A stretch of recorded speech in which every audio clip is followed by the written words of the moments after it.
บอมโอนการปีมาเสริมไม่มีบองใส่มาเนี้ยบานมาโกดได้บอกย้อมปังเปียเอาถ้วยกาบสับซ้ายเปียปอนนั่งอ่ะได้บอกกดนั่งลวดยกโกนในสลับทอมศึกษาเปรชี้ขายกับแช่อะไรนี่บองเพราะบานเคยในวิดีโอนั่งหายกว่าการตกมันสักชัดมอกถ้วยกาบอกใส่จานเจ้าขนมกาจานประกันแต่เลยอรุกอดจองดังปอมเห็นกันแต่บ้ายืนแต่สะสู้กว่าต่อเนี่ยจะมีสู้บอง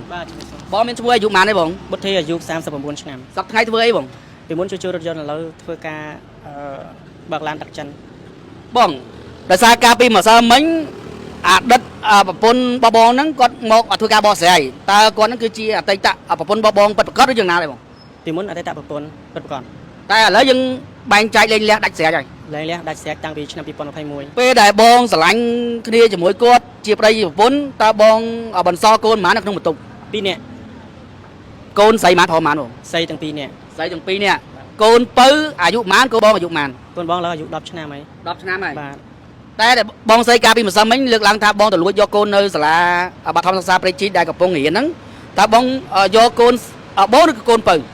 ខ្ញុំយកកូនបងដែលជាចំណែករបស់ខ្ញុំហើយកូនហ្នឹងមិនមែនខ្ញុំលួចយកទេគឺគាត់មកលួចខ្ញុំតាំងពីថ្ងៃទី20ប្រហែលខ្ញុំបឹងដាក់ពាក្យបណ្ដឹងនៅខាងសង្កាត់បឹងតំពុន1នៅថ្ងៃទី29 ខែ 5ពីគាត់បានមកលួចយកកូនពីខ្ញុំដោយមិនបានប្រាប់ខ្ញុំហើយខ្ញុំបាត់កូនរយៈពេល3យប់បានខ្ញុំឡើងទៅកចេះដើម្បីទៅយកទៅរកកូនទៅរកឃើញកូនមែនដល់ពេលខ្ញុំឈប់ម៉ូតូកូនគាត់តែឃើញខ្ញុំកូនរត់ទាំងប្រសាទទាំងពីរអ្នកបងប្អូនមកឡើងម៉ូតូលើខ្ញុំហើយក៏ទៅជួបម្ដាយគាត់ដាក់ពាក្យបណ្ដឹងទៅនៅក្នុងឃុំបងមានការបណ្ដឹងផ្ដល់លែងលះគ្នានៅភូមិឃុំសង្កាត់តើកូនហ្នឹងបងដែលផ្ដល់អាហារកិច្ចជូនគាត់ទេព្រោះដោយសារអ្វីដែលបងស្រីគាត់លើកឡើងគាត់ថាបងអត់ដែលផ្ដល់អាហារកិច្ចជូនកូនទេបងមានអីត្រូវផ្ដល់បើកូននឹងខ្ញុំនៅមើលថែទាំងពីរហ្នឹងបងនៅជាមួយខ្ញុំប្រឡងបានមួយខែ2ខែគាត់យកកូនពៅយកទៅទុកនោមជាមួយនឹងយាយតាដែលគាត់ចាស់ហើយជាមួយបងស្រីហើយសួរថាកូនដែលយើងស្រឡាញ់ថ្នាក់ថ្នមចង់ឲ្យកូនមានភាពកក់ក្ដៅជាមួយយើងនៅជាមួយខ្ញុំឡើងទៅមើលកូនណាឃើញកូនខំខអៅខ្ញុំអាណិតក៏សុំគាត់យកអាពៅមកមើលតែបងនៅជាមួយខ្ញុំរហូតម្លងបានប្រហែលសប្តាហ៍ប្រហែលខែទៀតនិយាយខ្ញុំគាត់ឡើងមកយកកូនខ្ញុំឡើងទៅយកកូនវិញរហូតហ្មងរហូតដល់ខ្ញុំមានគ្រួសារក្រោយគាត់ដឹងថាខ្ញុំមានគ្រួសារគាត់ចាប់ដើមមកក្រាស់ខ្ញុំញឹកហ្មងមកនោះដើម្បីចង់បង្កបញ្ហាអញ្ចឹងខ្ញុំក៏កុំអោយប៉ះពាល់ដល់អារម្មណ៍គ្រួសារខ្ញុំប្រពន្ធខ្ញុំក្រោយល្អណាស់ខ្ញុំស្រឡាញ់ទឹកចិត្តគាត់ហើយនឹងតាក្មេងខ្ញុំល្អខ្ញុំពីមុនខ្ញុំសម្រេចចិត្តខុសឥឡូវគឺត្រូវខ្ញុំមានសំណាងហើយហេតុអីបានថាប្រពន្ធកូននៅជាមួយខ្ញុំដឹងអស់ហើយហេតុអីថាម្ដាយម៉ែចង់វាយឪធ្វើបាបហេតុអីក៏ប្រឹកពីនឹងខ្ញុំមានអារម្មណ៍ថាខ្ញុំអាណិតប្រពន្ធខ្ញុំបងខ្ញុំដឹងថាប្រពន្ធខ្ញុំគាត់រស់នៅជាមួយខ្ញុំ7-8 ឆ្នាំខ្ញុំដឹងថាចរិតគាត់យ៉ាងម៉េចគឺឆាវឆាវរងពេលដែលបង្កបញ្ហាគឺយកកត្រៃនិងកវិតតែងតែរកម្ចាស់ខ្ញុំផោះតាំងឲ្យមាននេះចោលវាអស់ហើយរបស់នឹងតែបើសាក់សីនៅពេញការ៉ាស់គឺការ៉ាស់នៅឡើយហ្នឹងនៅភូមិចម្រើនផលផ្លូវ77 BT ហ្នឹងទាំងអ្នកចិត្តខាងទាំងអ្នកក្នុងបើអ្នកចិត្តខាងអត់ឃើញសកម្មភាពទេតែបើអ្នកនៅក្នុងការ៉ាស់គឺឃើញសកម្មភាពទាំងអស់ថាចរិតគាត់ប៉ុណ្ណាដោយសារបងលេងលះនេះដាច់ស្រេចហើយតែវានៅសពៈសពិនរឿងកូនហ្នឹងតើកូនហ្នឹងបែងចែកយ៉ាងម៉េចពេលដែលយើងធ្វើការលេងលះគ្នានៅភូមិឃុំសង្កាត់តាមពិតរឿងចំពិនចំពាក់កូនហ្នឹងអត់មានអីត្រូវចំពិនចំពាក់ទេដោយសារកូនចែកមួយម្នាក់ហើយតែចរិតគាត់ហ្នឹងឯងហើយយកលេសថាមិនចង់ឲ្យបងប្អូនបែកគ្នាចុះបើមិនចង់ឲ្យបងប្អូនបែកគ្នាហេតុអ្វីណាឯងបំពេញរំលោភសេចក្តីទុកចិត្តខ្ញុំសបើម៉េចខ្ញុំទាំងដែលខ្ញុំខំប្រឹងធ្វើការចំណាយញើសឈាមដាច់បាយកាហាយទឹកភ្ញៀវមកបាយម៉ោង2ល្ថ្ងៃរសៀលហើយភ្ញៀវមករយទុកចិត្តចោលចានបាយហេតុអីក៏ណាឯងបំផ្លាញគេហៅថាកម្លាំងញើសឈាមខ្ញុំណាហើយខ្ញុំលែងទៅគ្មានសល់អីមករៀនមកកាំងសេខ្ញុំប្រាប់ឯងសល់លុយ$75ខ្ញុំបន្តជីវិតសារថ្មីខ្ញុំដឹងថាខ្ញុំអាចប្រកបមុខរបរខ្ញុំបានទៅមុខទៀតជាមួយមនុស្សនឹងមករំខានខ្ញុំវាយតត់ធាក់តុកវាយយកដៃទះឡានគេអញ្ចឹងចុះបើសិននេះបែកកញ្ចក់អីលើសនឹងតែខ្ញុំមានលុយណាសងគេគាត់រោរឿងខ្ញុំអត់លះហែគាត់និយាយមកយប់នេះគាត់អស់រឿងនេះដឹងស្អាតឲ្យបែងប្រហែលឆ្នាំឲ្យបែងបើនិយាយទៅមកយប់នេះគាត់អស់រឿងនេះគាត់មានប្រកបបញ្ហាហើយសួរខ្ញុំនិយាយពលឺអត់សំបីមកសរសៃសក់ខ្ញុំមានពលឺទេខ្ញុំប្រាប់ឲ្យច្បាស់មានតែគាត់ឥឡូវសួរបែងគាត់ម្សិលវិញគាត់ប្រាប់សម្ភារជាមួយបែងថាគាត់នឹងសុំខ្ញុំលែងអត់សុំគាត់លែងទេគឺខ្ញុំសុំឲ្យគាត់លែងពីខ្ញុំពីព្រោះរាល់ថ្ងៃម៉ោង8ទៅម៉ោងភាគច្រើនគឺម៉ោង8ជាងបានគាត់ងើបពេលដេកហើយដល់ពេលថ្ងៃដែលគាត់រករឿងយើងគឺគាត់ងើបតាំងពីម៉ោង6ហើយមកស្ដីថាខ្ញុំថាឃើញធ្វើការមួយរយៈដែលឃើញឲ្យលុយដល់ពេលខ្ញុំប្រាប់ថាធ្វើការងារបើផ្នែកមិនតន់គឺរឿងលុយឲ្យដឹងថាធ្វើការងារធ្វើឡានអីតតែបាន5-6ថ្ងៃមកទឹកបានទៅសុំបើកលុយពីខាងឃ្លាំងគេអញ្ចឹងណាព្រោះយើងតធ្វើឲ្យសពគ្រប់អុយគេបានយើងអាចទៅបើកលុយគេបានលុយយើងចំណាយទិញអីបានអញ្ចឹងទៅហើយដល់ពេលហើយយើងគាត់ថាប៉ុណ្ណឹងងើបពីក្រែប្រាវ មួយទឹកខោអោអាពៅនៅវាតាមអញ្ចឹងតាំងព្រឹកព្រលឹមហ្នឹងបាត់មកយប់2ថ្ងៃស្អែកឡើងបានមកដល់ថ្ងៃអាសៀលចិត្តល្ងាចមកប្រឡងបានមួយខែឬមួយក៏2ខែខ្ញុំកត់ដំណត់ត្រាក៏ប៉ុន្តែរឿងវាអត់មានគេហៅថាប្រឌិតទេធ្វើអញ្ចឹងទៀតក្បាច់ដដែលតែមួយទៀតចង់មកចាប់ខ្ញុំប្រមូលដិតដៃលែងអត់ចង់ដិតដៃលែងតែខ្ញុំចែកឡានមួយទៀត អញ្ចឹងពេលដែលយើងលេងលាក់គ្នាបងកាត់ឡានកាត់កូនអីម្នាក់មួយ បាទ តែឡានយើងឲ្យគាត់ គាត់យកទៅធ្វើតាមគាត់ទៅបាទ ឥឡូវដល់ពេលបងបែងចែកកូនម្នាក់មួយកូនហ្នឹងមិនមែនបងលួចយករបស់គាត់ទេគាត់មកលួចយករបស់បង គាត់មកលួចពីខ្ញុំឃើញក្តារខ្ញុំប្តឹងហ៎ ក្តារខ្ញុំប្តឹងតាំងពីឆ្នាំហ្មងតាមឆ្នាំ2024តែខ្ញុំសាររវល់ការងារពេលបាននៅស្រាប់ហើយធ្វើការជាមួយចិនគាត់ខ្ញុំធ្វើការនៅក្រាស់ឡើងតែយកគុំនៅប្រហែលដងទៅកញ្ចេះទៅមួយថ្ងៃមកមួយថ្ងៃបងខាត់ពេលវេលាជាមួយភ្ញៀវប្រហែលលុយកាក់យើងហើយឡើងខ្ញុំមកធ្វើការជាមួយចិនខ្ញុំមួយថ្ងៃ30រៀលបងមានពេលណាឥឡូវយើងវាអត់មានលុយព្រោះលុយវាបាត់បង់អស់ហើយ បាទ លុយដែលខំប្រឹងរហូតប្រហែលឆ្នាំបាននឹងស្រាប់ហើយវាចាស់ថាហើយប្តីប្រពន្ធជីវិតប្តីប្រពន្ធណាទោះបីប្តីខំប្រកែកងាប់យ៉ាងណាតងាប់ខ្លួនក៏ដល់កុំសល់លុយបើសិនជាប្រពន្ធមិនចេះទុកដាក់ខ្ញុំហ្នឹងហើយជួបហ្នឹងហើយខ្ញុំហ្នឹងហើយ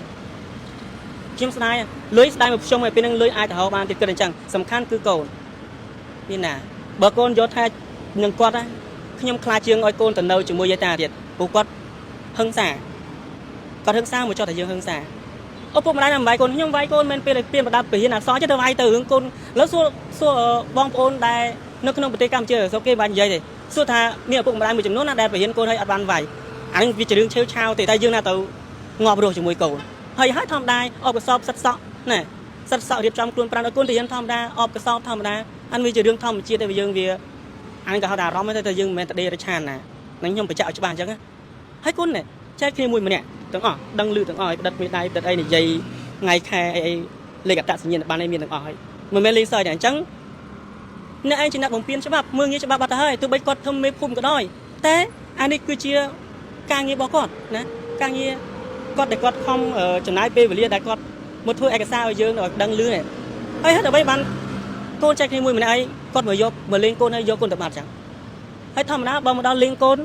សួរធម្មតាទៅចាំបាច់ទៅសួរមនុស្សខូចបើនៅស្រាប់តែមកដល់ចាប់ដើមប៉ាវាយកូនអត់ម៉ែវាយកូនអីចឹងមកសួរកូនចឹងវាចាក់ដតវាធ្វើឲ្យប្រភ័យកូនបាត់ហើយបាទតែអ្វីដែលគាត់លើកឡើងគាត់ថាពេលដែលកូនគាត់ទៅនៅរស់នៅជាមួយបងតែងតែមានម្ដាយប្រពន្ធបងក្រោយហ្នឹងវាធ្វើបាបតើអ្វីដែលគាត់លើប្រាប់មហាជនវាជារឿងការប៉ັດដែរឬអត់វាជារឿងខុសបងជារឿងខុស100ខ្ញុំថារឿងហ្នឹងគឺ 100% តែបើថាខ្ញុំវាយកូនតិចតួចពេលដែលខ្ញុំបរិញ្ញាគឺខ្ញុំ 100% គឺខ្ញុំចឹងមែនតែខ្ញុំណាស់ដូចនិយាយចឹងអាណាទៅស៊ីសាច់ហត់ឈាមជាមួយកូនខ្លួនឯងអានេះវាគាត់តែចិត្តឆេវឆាវយើងបរិញ្ញាកូនតាឡើយទៅសួរបងប្អូនអស់គ្នាពុកម៉ែដែរបងប្អូនដែលមានកូនទៅដឹងហើយមកថាមនុស្សស្រីនៅប្រុសនៅព្រមសិលតែមនុស្សស្រីបានគាត់ព្យាយាមបរិញ្ញាកូនហើយម្ដាយណាដែលមិនសូវចេះទ